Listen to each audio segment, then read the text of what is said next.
Virginia Woolf nos defiende a nosotros, enfermos depresivos. Es hora de que la fragilidad salga al escenario. Adiós a los machotes y al sacrificio femenino ilimitado. Que la blandura, el resbalón, el desgarro delicado aparezcan en los libros, sin tanto golpe que nos doble, sin vanidad y venganza orgullosa. Llorar 5 lagrimones gordos que nos pesen en la cara, igual que cuando éramos niños. Que Sísifo descanse, que se destense, que la piedra le chafe y descanse, haya paz. Es de justicia humana que el tropiezo triunfe, que se nombre, que se oiga, que vibre. La manía de la moda de la autoayuda al vertedero y a llorar, a levantar la tapa de la desolación. Que somos personas perdiendo amores preciosos por el camino y duele como un rayo. Y el rayo se clava y después del relámpago viene el trueno, eso me enseñaban de pequeña. Pero ¿el rayo qué es? La depresión es el rayo.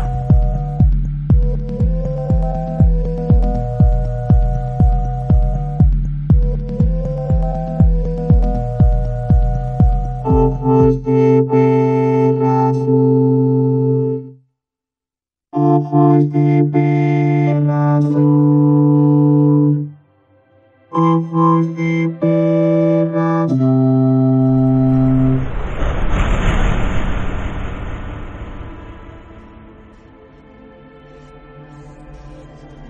Vaya que nos costó sacar adelante este podcast.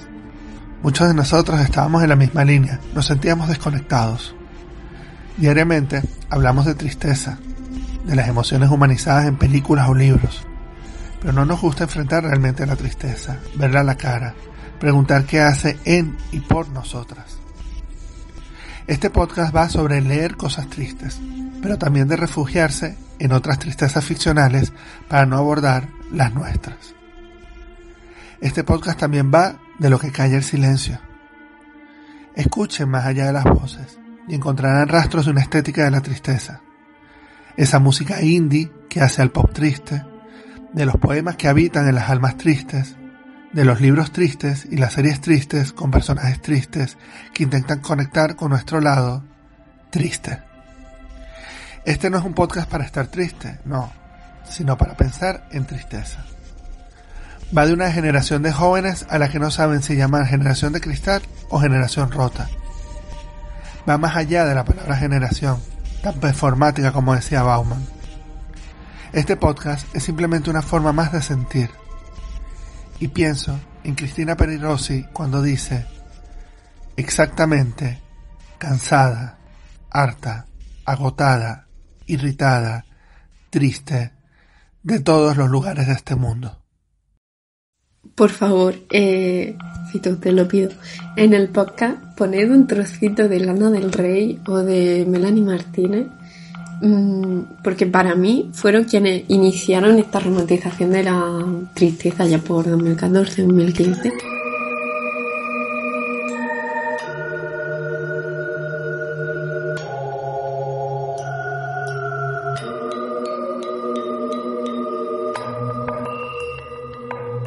Vaya época para vivir. A mí me pilló en mi preadolescencia, principios de la adolescencia, y madre mía, vaya caos. Recuerdo seguir cuentas de Instagram que tenían como secciones dentro de su página, que era sección sad, y entonces hacían como una maratón de publicar frases tristes de libros, de canciones. No sé, me parece una época que yo ahora lo pienso y digo, es fuerte, es muy fuerte. Pero creo que es algo que no veo a día de hoy, que esa época de Tumblr, de romantizar tantísimo trastorno, la estamos dejando un poco atrás. Que ahora sí quedan restos, como puede ser el caso de Euphoria, que recoge esa estética de malas situaciones y de tristeza y la transforma en un producto visualmente muy bonito. Pero creo que no se ve tanto en otras series que ahora mismo las series de adolescentes tratan otros temas y si hablan de la tristeza no la romantizan.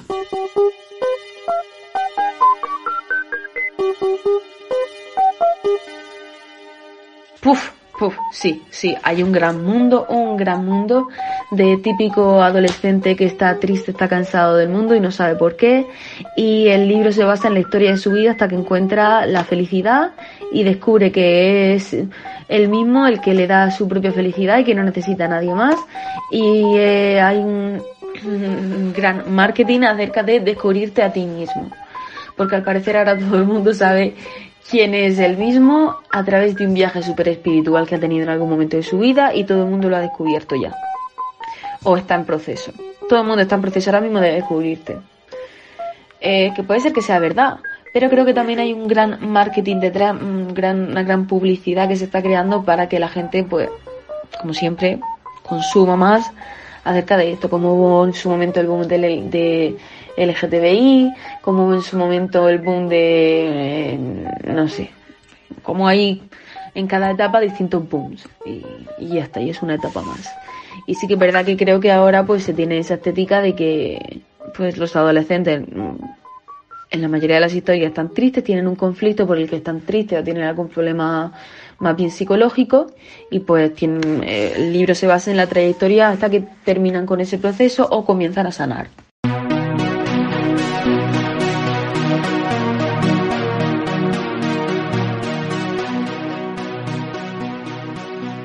Yo creo que depende del momento leemos un tipo de novela u otro.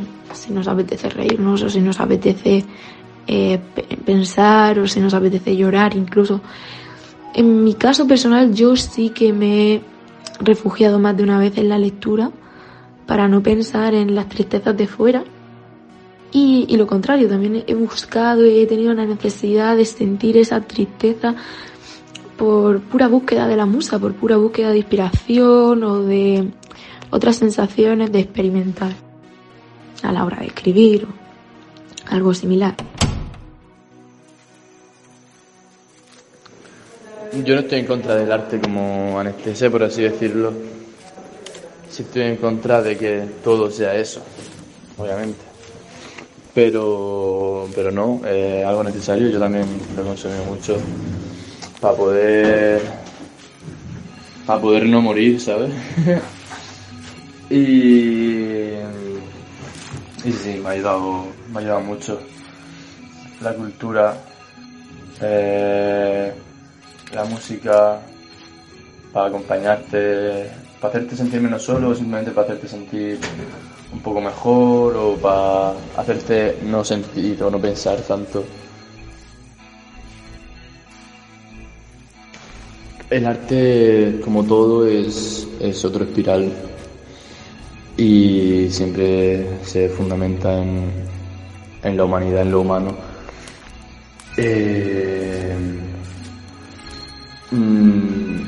Siempre se ha hecho, yo creo.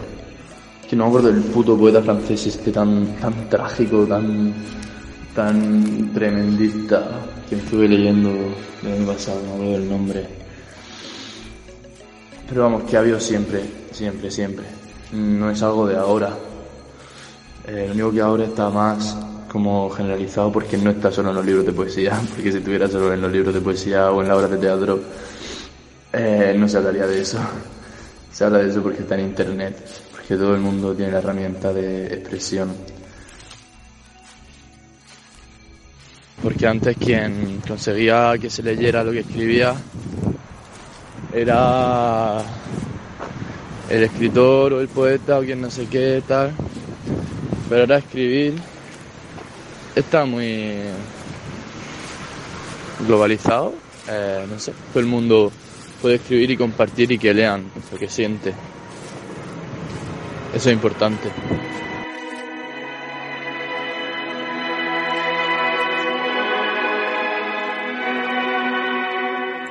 Yo soy de esa persona que cuando están tristes necesita más tristeza. Necesito la empatía que te da que otra persona haya escrito, haya producido música, que haya generado contenido creativo en base a esa tristeza. Y yo sentirme entendida, decir, vale, ahora lloro o sin llorar, pero recojo toda la tristeza que tengo, la entiendo y ya puedo seguir adelante.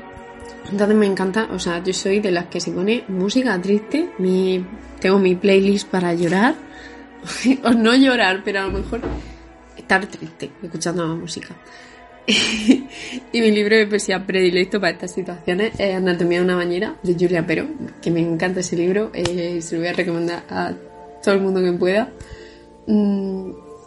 Habla de la tristeza de una forma muy, muy fría, muy mármol. Es que cuando lees el libro lo asocias con el mármol. Y me gusta mucho sentir eso, la empatía que me da leer la tristeza.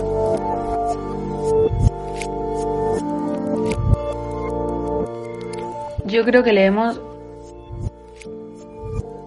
contra nuestra propia tristeza, pero a veces sí que buscamos la tristeza en los libros no para sentirnos mejor, sino para simplemente tener distintas experiencias en la lectura. Sí que leer obviamente nos ayuda a evadir nuestra propia tristeza, porque en ese momento no estamos pensando en aquello que nos hace tristes, pero no creo que necesariamente leer algo triste tenga que ser en un momento en el que nosotros nos encontramos en ese mismo estado de ánimo. Simplemente buscamos distintas experiencias a lo largo de la lectura que tenemos, y una de ellas pues es la tristeza.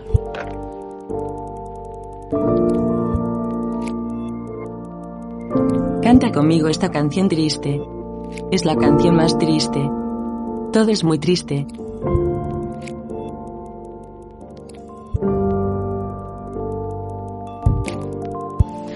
La cultura como tal no creo que ayude a las personas tristes. Ahora, a día de hoy, quizá más, que se está poniendo más hincapié, se está haciendo más fuerza en la salud mental, en la diversidad, en el apoyo a las personas de diversos colectivos que más lo necesiten, etcétera. Pero como tal creo que no la ayuda. Creo que en general la cultura a alguien triste le estorba porque le recuerda los problemas que hay ahí en la vida y que esa persona está intentando obviar, esa sociedad está intentando no ver para no sufrir, para ir día a día viviendo. Y entonces eso les estorba, y quizá por eso aparece un poco esa rentabilización de la tristeza con logotipos como Mr. Wonderful, que sí, que son muy buenos, muy graciosos en ciertas cosas, pero creo que puede ser en algún momento una pequeña vía de escape para expresar con un chiste cómo te sientes, pero realmente yo creo que lo único que hacen es un poco monetizar la tristeza, igual que hay grandes firmas que, por ejemplo, por el 25N o el 8 de marzo sacan una colección concreta de camisetas que han sido fabricadas por mujeres explotadas en otros países. Triste, triste, triste, triste, triste, triste.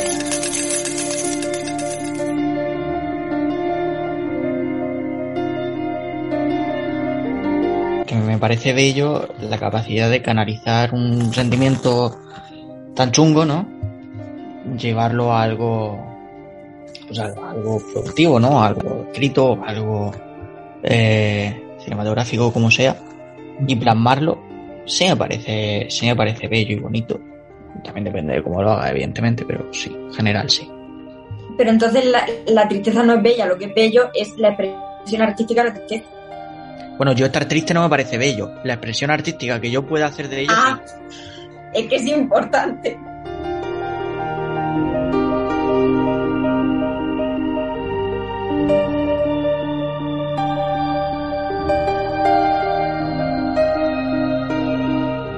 En algún momento de mi vida en el que me he sentido más baja de ánimo o más desmotivada, sí que es verdad que coger un libro a mí me ha ayudado muchísimo, o ir a ver una obra de teatro, o escuchar a mi artista favorito en Spotify, porque son cosas que te llenan, son cosas que haces por placer, por simple placer, y al fin y al cabo eso es lo que se basa en la vida. No se basa en hacer cosas porque es tu obligación, se basa en hacer esas cosas que tienes que hacer por obligación porque las tienes que hacer, pero después siempre tienes tu momento para hacer de verdad lo que realmente te gusta y lo que realmente te interesa.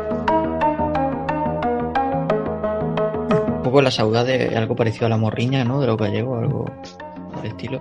Fíjate, justo en ese sentido, Justo estaba pensando antes de que lo dijeras en un libro triste y de poemas que a mí me encanta. Fíjate. Y habla justo de eso, lo has definido perfectamente. El de Cristina Peri Rossi, Estados de Exilio. Es exactamente la saudade, esa dualidad, ¿no? De echarlo de menos y es exactamente eso. Y justo lo estaba pensando, que a lo mejor sí que consumo un poco más de tristeza de la que yo pensaba.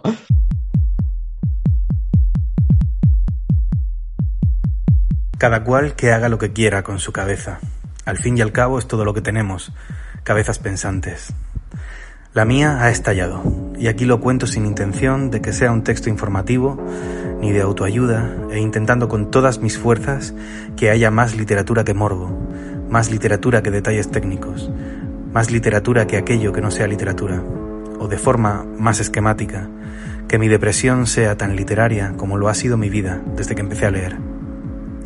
Leer bien, leer con calma, leer con asiduidad, leer la línea blanca que viene después de la línea escrita y la línea escrita que antecede a la línea blanca es lo mejor que me ha pasado. Leer y visualizar, leer y masticar, leer y medio llorar, leer y admirar, leer y entremezclar luego mis palabras, que sean un descoloque sensorial. Al principio no creía en ello.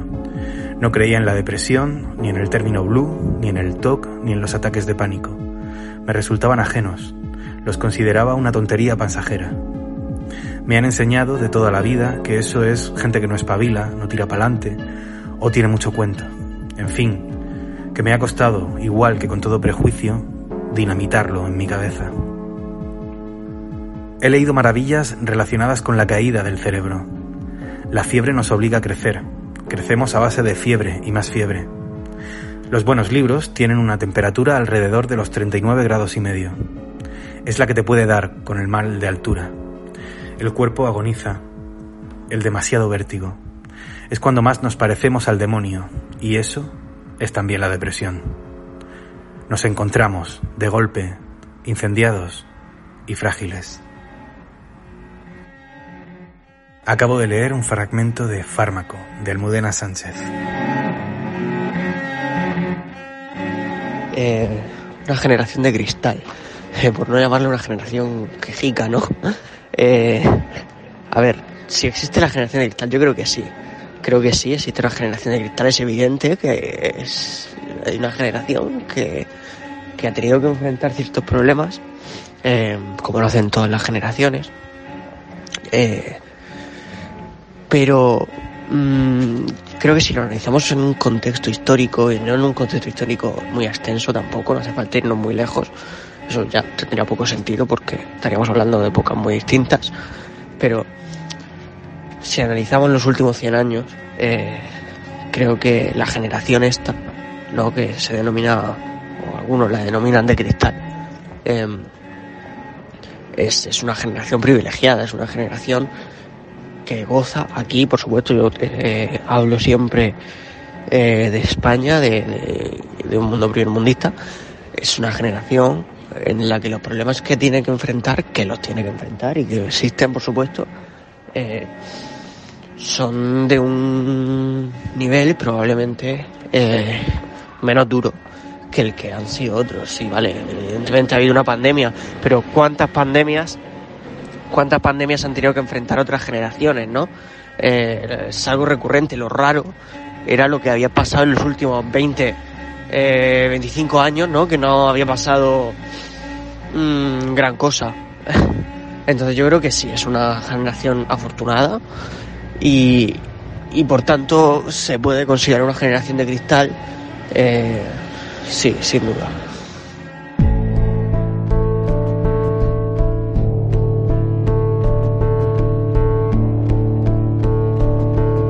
Yo creo que también, no sé de quién era, como hay una frase de un señor que no tengo absolutamente ni idea de quién era, pero la frase está de que los tiempos difíciles hacen crean hombres fuertes, los hombres fuertes crean tiempos fáciles, los tiempos fáciles crean hombres débiles, los tiempos débiles crean hombres fuertes. O sea, cuando tú naces en un entorno muy duro, claramente vas a ser mucho más fuerte porque vas a tener esa resiliencia por lo que sea, porque has nacido en una guerra o porque has vivido una crisis económica muy grande que ha acabado con el país, rollo super bestia, o yo que sé, cualquier cosa así, pues claramente tú vas a saber soportarlo todo y le vas a querer dar a tus descendientes, a tus hijos y a tus nietos una vida mejor. Entonces ellos van a vivir mucho más cómodos porque toda la mierda ya te la has comido tú, y entonces como van a vivir mucho mejor, no van a tener esa resistencia y por tanto las formas, ya no a nivel simplemente personal, sino a nivel de política, a nivel de gobierno de cada estado, van a crear pues tiempos peores, porque no van a tener esa sabiduría, esa fortaleza, etcétera. Y no sé, y a nivel, o sea, lo de la indignación, pues la verdad es que estoy muy de acuerdo con lo que ha dicho Iván, en lo de la indignación. Y también en parte, o sea, relacionándolo ya como un poco con la tristeza, yo creo que en parte lo que, o sea, el hecho de que nosotros hayamos nacido como un poco con todo, también puede contribuir para ciertas personas a agravar aún más el sentimiento de que son una mierda, de que no valen nada o su vida no vale nada, precisamente porque si tú ya has nacido con todo y aún así como que no eres capaz o no has sido capaz o no estás siendo capaz de exprimir todas esas oportunidades que a ti te han dado tus padres, por ejemplo, o la sociedad en la que has nacido o el Estado o lo que sea, y como que tú has tenido acceso a una educación y nunca has pasado hambre y en tu país tampoco ha habido ninguna guerra y todo ha estado bien, pero aún así tú no has conseguido llegar a una cierta edad o sin llegar a una cierta edad realmente, no sé, tener mínimamente, yo que sé, unos objetivos vitales o conseguir realizarte de alguna manera es como aún más fracaso, yo creo, porque no has tenido ninguna complicación.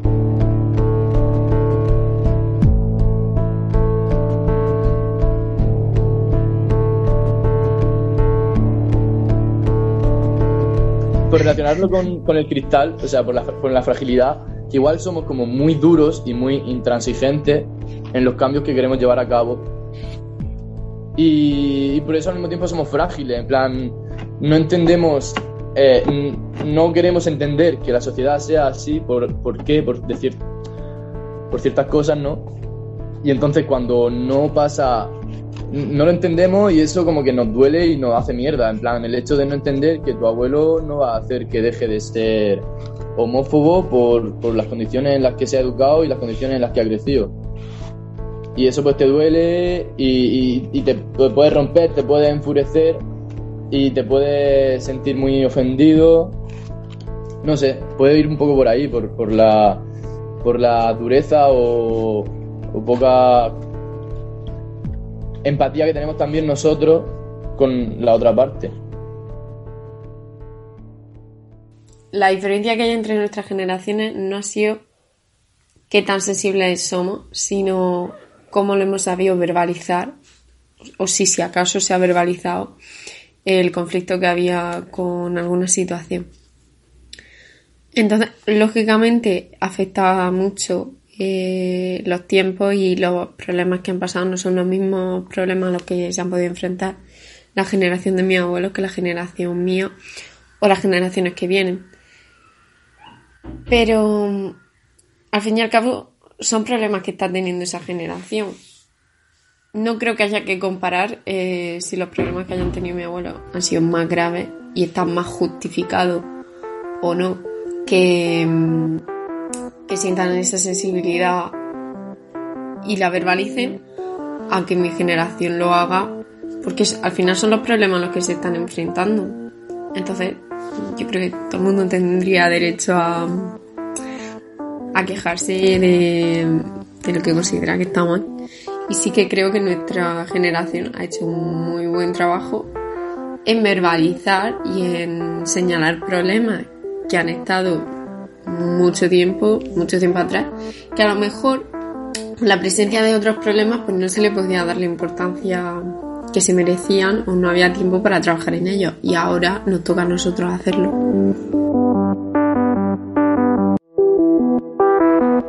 Y no es que seamos más sensibles, sino que somos más conscientes de todo lo que ha pasado en el mundo. Y sí, creo que somos una generación más empática con el mundo en general. A veces incluso demasiado, porque a veces nos perjudica a nosotros mismos. Pero sí que creo que somos una generación más sensible, más empática.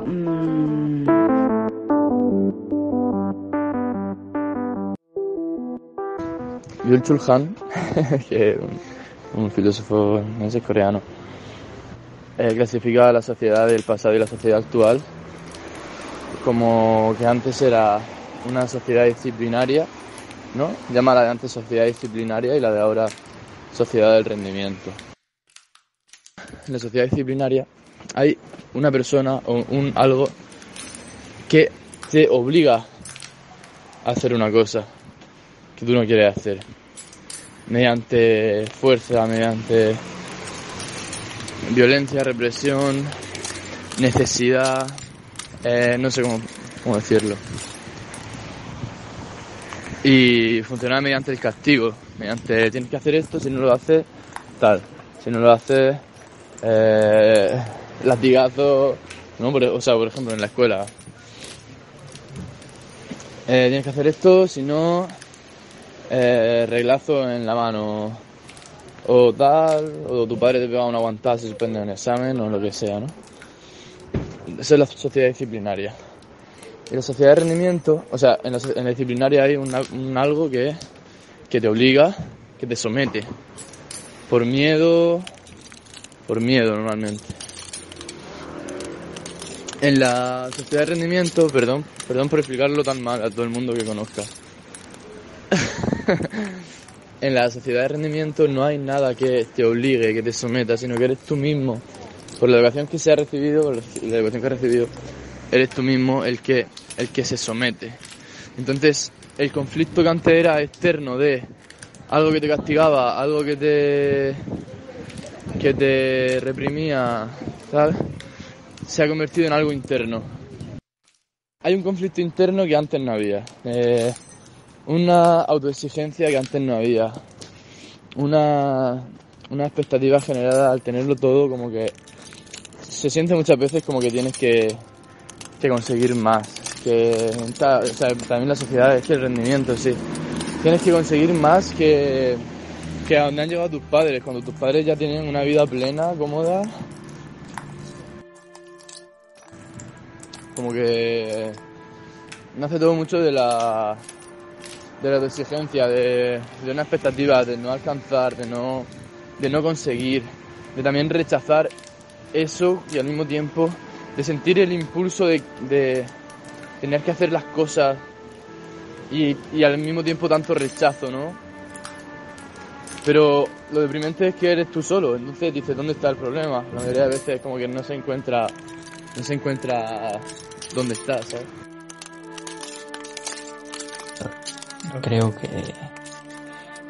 Creo que nos han hablado mucho de todos estos temas, que están muy de moda, muy a la orden del día, que no digo que no esté mal, o sea, que no digo que esté mal, pero creo que igual se nos está yendo un poco de las manos, en el sentido de que en cualquier momento todo el mundo tiene un trauma, todo el mundo acoge depresión, todo el mundo demás, ¿no? Y no es así, evidentemente no es así. Que nada, que el escrutinio público, que yo creo que es súper duro, o sea, y es algo que ninguna, o sea, claramente no solamente nuestra generación, la generación anterior también como que lo está viviendo, claramente no estamos solo en el mundo, pero tanto la generación anterior como nosotros como que somos, y especialmente nosotros porque somos los primeros que hemos nacido ya dentro de toda esta movida. Uh-huh. No sé, yo creo que es algo que o sea, creo que a nuestros nietos no les va a pasar esto. O sea, es algo como que necesitamos, creo que nunca el mundo está tan conectado y que simplemente es algo tan nuevo que provoca ciertas cosas y claramente una de ellas es que muchas veces nosotros no sabemos si quizá lo que estamos compartiendo en redes es demasiado, no sabemos si quizá no le estamos jugando mucho, no sabemos gestionar nuestras redes sociales de una forma correcta. Es lo que le pasa al Chocas, o sea, ¿por qué el Chocas está diciendo esta movida? Porque no ha sabido gestionar sus redes sociales de una manera correcta, porque se ha dedicado a tapar toda la ira que tenía dentro, haciéndose una cuenta secundaria, metiendo mierda, claro. Entonces, pues, tal.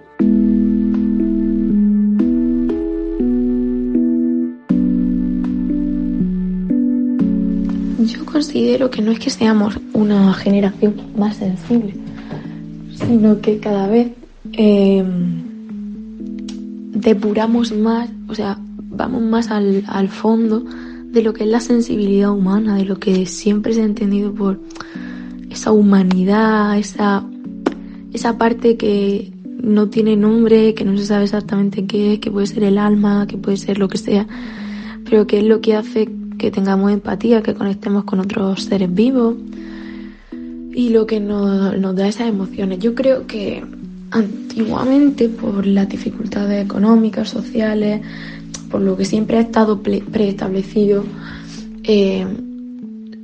los jóvenes o las personas de cualquier edad de otra época no podían mostrar sus sensaciones, sus emociones.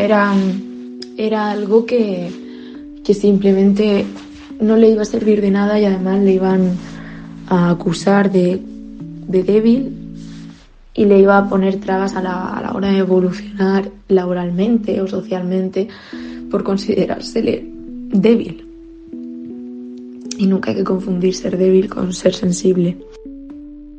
Tenemos que enseñarle mucho al mundo de cómo mirar con ojos de dulzura a los conflictos que hay y que habrá.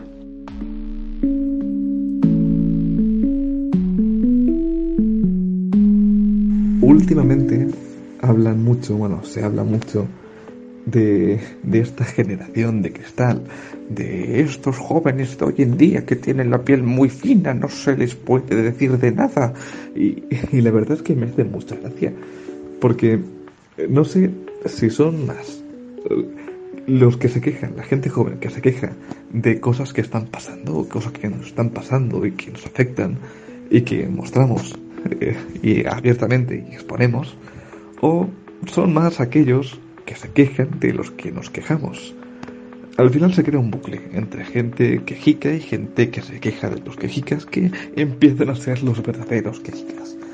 Y dentro de todo este bucle y esta rueda infinita de gente protestando por cosas, el mundo de la cultura encuentra un hueco muy particular y un nicho muy particular en la gente joven, que es esa tristeza, ese enfado, esa frustración que muchas veces se traduce en una forma de reivindicación o una forma intrínseca de la gente joven, que creo que es muy positivo explorar y explotar.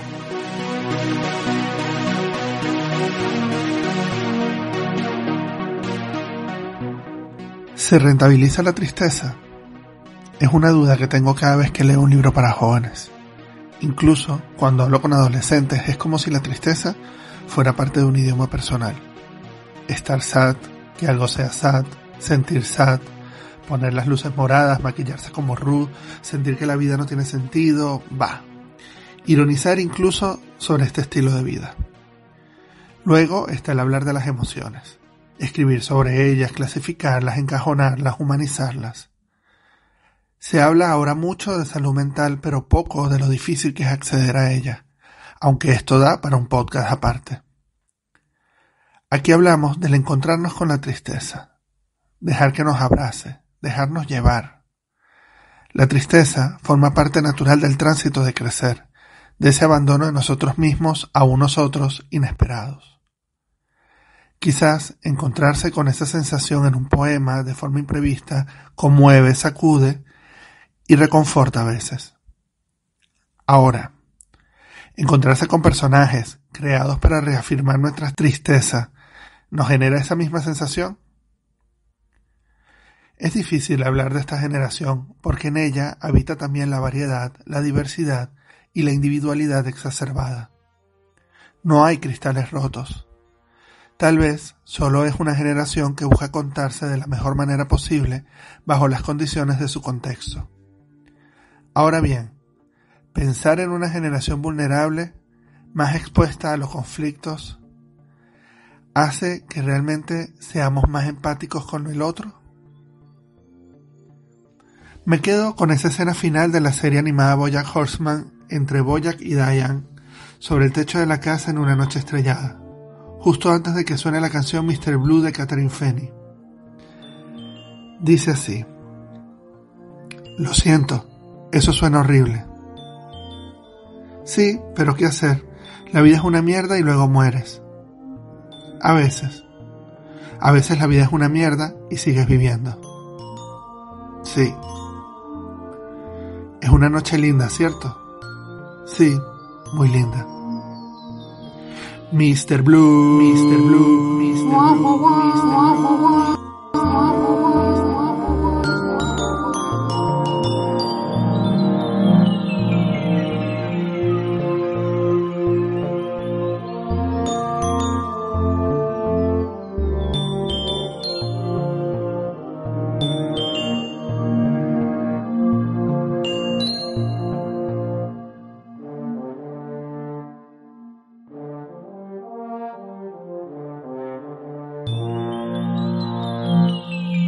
Ojos de